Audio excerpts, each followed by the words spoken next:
Pour un avenir meilleur et la santé de nos enfants, nous choisissons Kubaena Flash. Vite vite, miam miam. Actuellement disponible en format de 110 grammes. Vous présente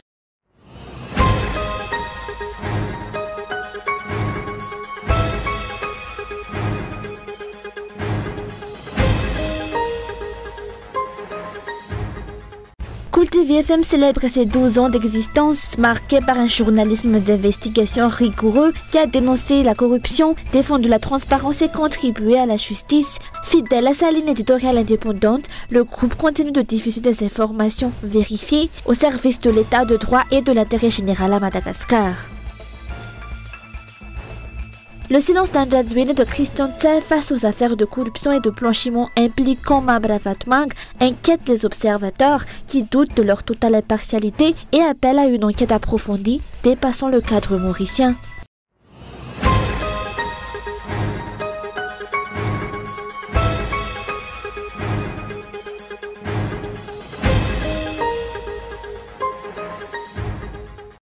L'année 2025 marque les 12 années d'existence de Cool TV et Cool FM.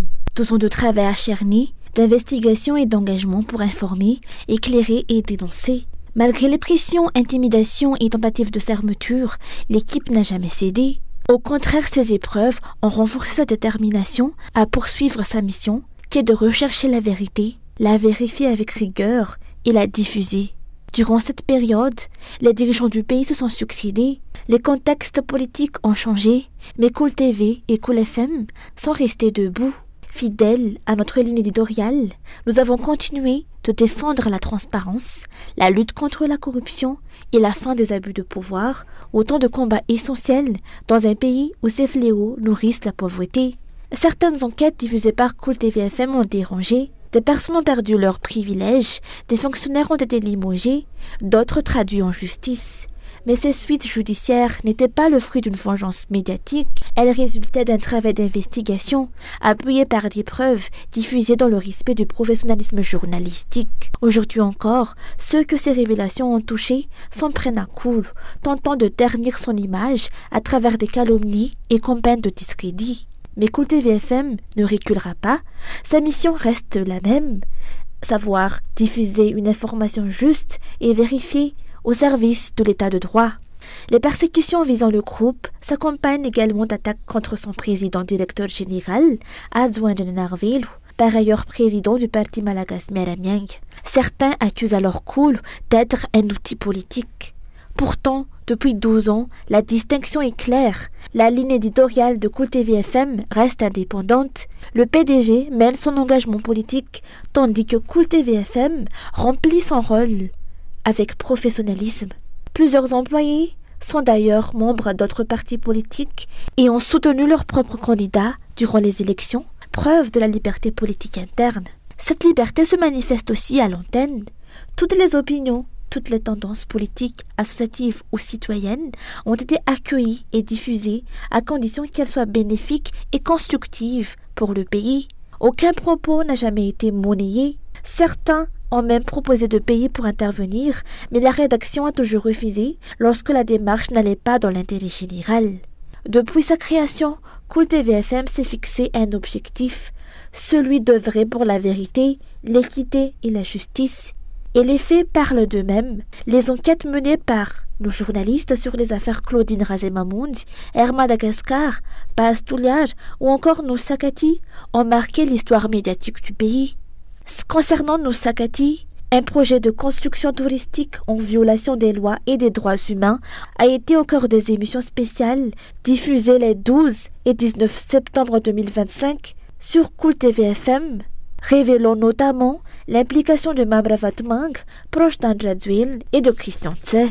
Cette enquête a éveillé la conscience de nombreux citoyens peu avant les événements du 25 septembre. Sur l'affaire Claudine Razemamundi, connue pour avoir remporté une majorité de marchés publics grâce à des prête-noms tels que Raharmanatsu Jacqueline, Fanzanirina Laloshan, Jeanne d'Arc, entre autres, Cool TV FM avait dès 2017 diffusé les déclarations de Jean-Omer Berizik, alors Premier ministre à l'époque, sur l'affaire.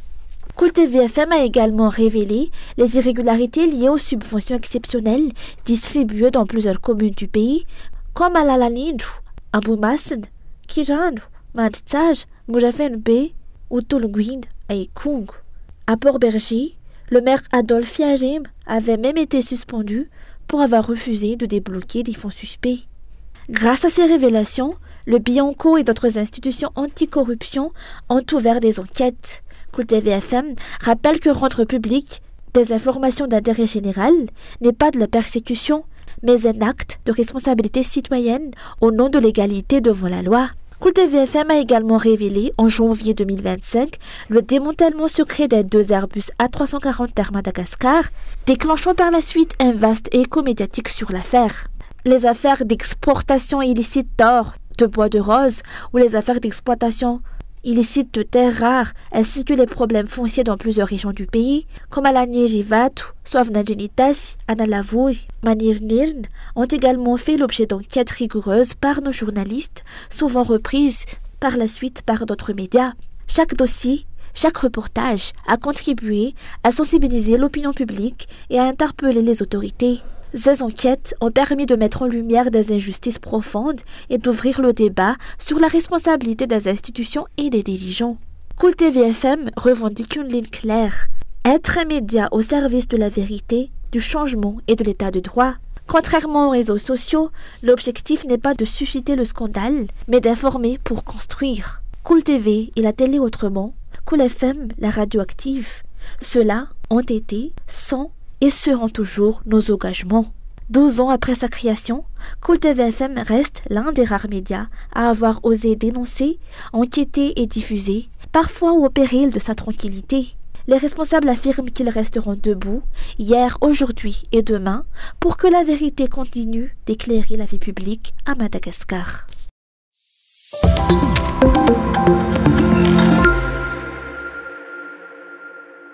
Lesquels Mamravatmouang est actuellement impliqué, suscitent de vives inquiétudes pour les observateurs. Ces 2 figures politiques, proches collaborateurs de l'homme d'affaires durant le précédent régime, sont cités dans plusieurs commentaires publics évoquant leur possible implication dans divers scandales ayant marqué la vie politique du pays. Parmi ces affaires figure celle de Romy Vos, ancienne directrice de cabinet de la présidence et proche d'Al-Jadouil, mais aussi les dossiers sensibles liés au Boeing 777 et à la contrebande d'or. Pour plusieurs observateurs, il paraît difficile de croire que ces dirigeants soient totalement étrangers à un réseau de blanchiment impliquant des milliardaires. Cette situation, selon eux, devrait pousser les autorités malgaches à ouvrir une enquête approfondie, dépassant le seul cadre de la procédure en cours à Maurice. De nombreuses personnes devraient être concernées par cette affaire, pas seulement Mamravatmouang ou Anjazwil.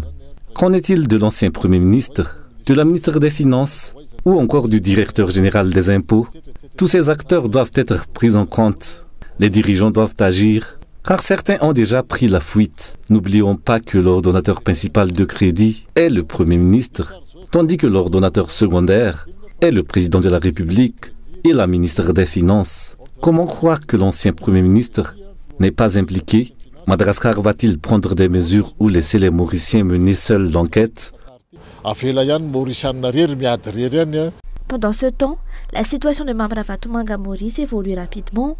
L'arrêté nommant l'ambassadeur de Madagascar auprès de la République de Maurice, Camille Vital, a été annulé et son audience est prévue pour le 13 novembre. Selon la ministre de la Justice, le gouvernement malgache suivra l'affaire de près. Mais pour de nombreux observateurs, une question demeure. Peut-on encore espérer une enquête réellement transparente ou cette affaire sera-t-elle étouffée comme tant d'autres avant elle?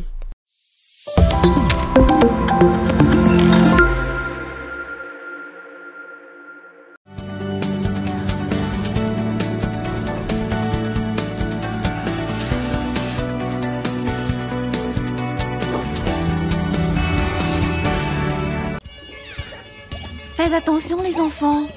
Devine quoi là-haut? Rad est encore premier de sa classe. Waouh, félicitations. J'aimerais tellement que ma fille réussisse aussi bien. Quel est ton secret? Depuis ces 6 mois, je lui donne Kubaena Flash.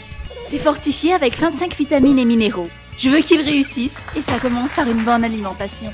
Et c'est pour ta fille. Et tu verras la différence. Merci Rassou, tu me donnes de l'espoir. Je veux aussi le meilleur pour ma fille. Pour un avenir meilleur et la santé de nos enfants, nous choisissons Kubaena Flash. Vite vite, miam miam. Actuellement disponible en format 210 grammes.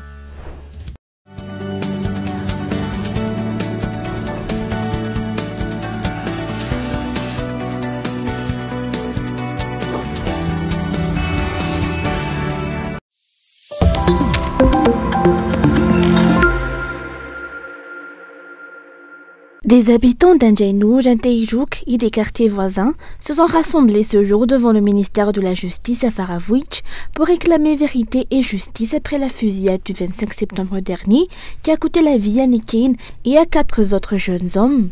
Munis de banderoles, ils ont exigé que la loi soit appliquée et que les auteurs de ces tirs soient identifiés et traduits en justice. Une plainte officielle a été déposée dans la journée. Nous sommes venus demander qui a ordonné la fusillade et la mort de nos proches. Nous réclamons que le tribunal se penche rapidement sur cette affaire.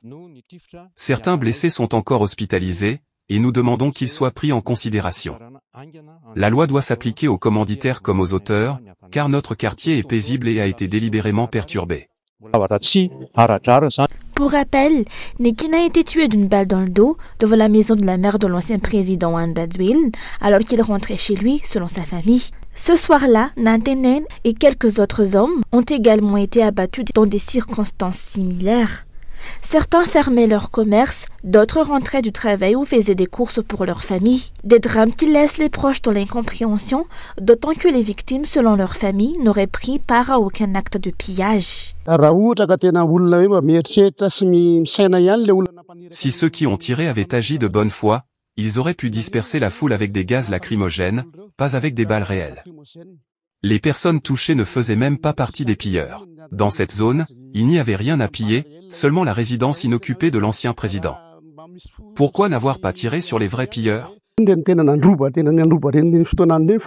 Les habitants d'Anjanour-Janteijouk affirment qu'ils poursuivront leur mobilisation jusqu'à ce que la vérité éclate et que les responsables soient sanctionnés conformément à la loi. Leur démarche a reçu le soutien du collectif Gen Z, présent sur les lieux pour appuyer leurs revendications.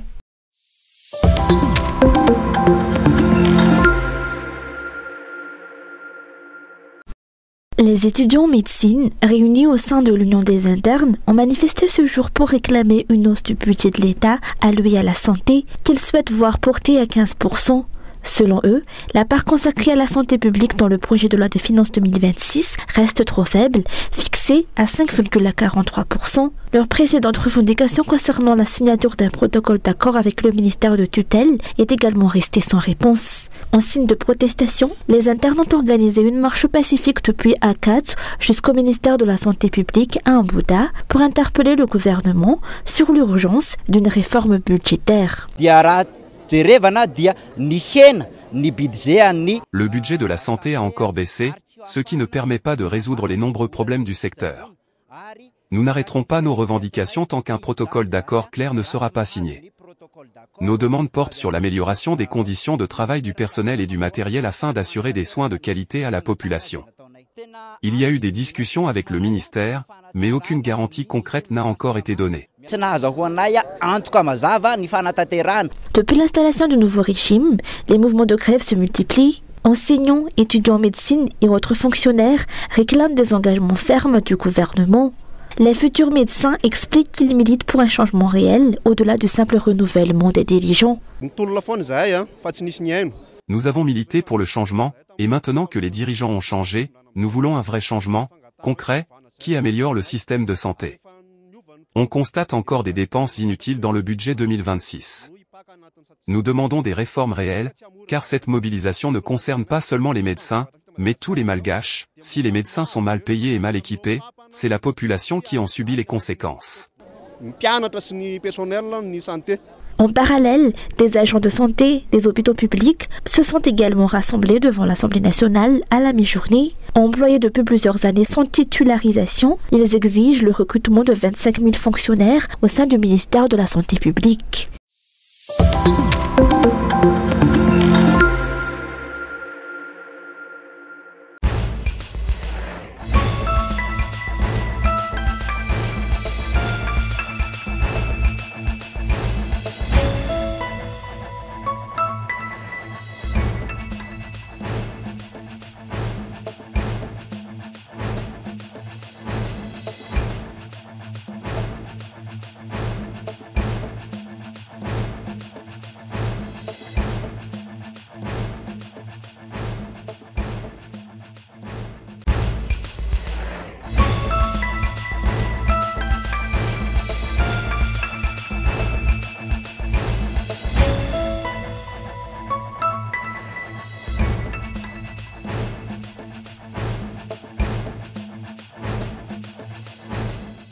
un avenir meilleur et la santé de nos enfants, nous choisissons Kubaina Flash. Vite vite, miam miam.